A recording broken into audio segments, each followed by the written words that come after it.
Ayan, at mayroon nga tayong nadaanan na kapwa nating rider dito sa may Katipunan at Yun lang ako gumamit ito tanggalan kasi ng nasira kadena. din yung motor ko na Miyuay. At nung tignan nga natin, Ayaw din. masyado ng naluwag yung kadena. Kailangang putulan ng kadena kasi sagad na yung adjustment ng gulong, maluwag pa rin.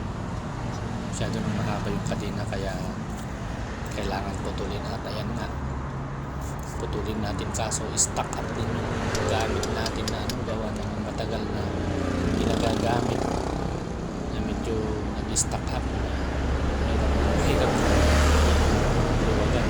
Ayan, natatawa ako dun sa yung pagano ng plies kasi hindi ko kami yung plies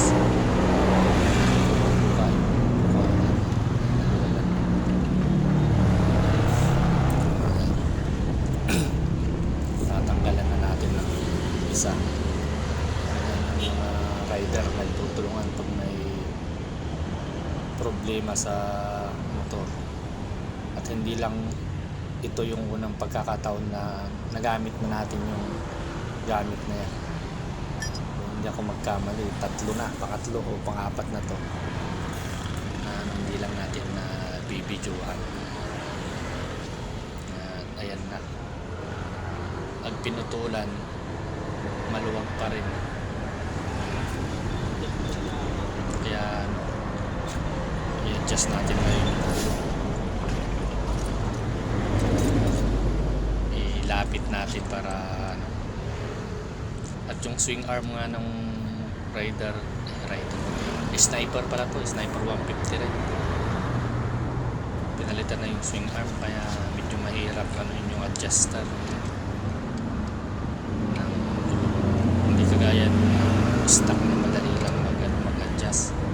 Ito medyo mahirap kasi masikip yung agoy na kasi yung pinalit na adjuster niya. At then sabi ko nga rin kay Pops, palitan dapat tong kadena sa yung sprocket kasi manipis na, ang talim na ng sprocket niya. At sabi nga niya, pangatlong beses na nakatanggal, ay babalik lang niya yung kadena. Nadaanan natin na shout out din dun sa isang rider na tumulong na nadaanan natin at umalis na kasi may deliver pa daw siya. Kaya ako na lang ang nagtuloy na tumulong kay Pops.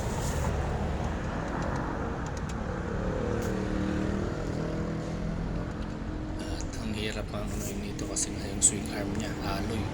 Masikip yung pihitan ng adjuster niya. Kaya kasi stuck na dito sa labas ito medyo masikip yung adjuster. Ayan, manipis na rin pala yung ulo natin, yung buhok.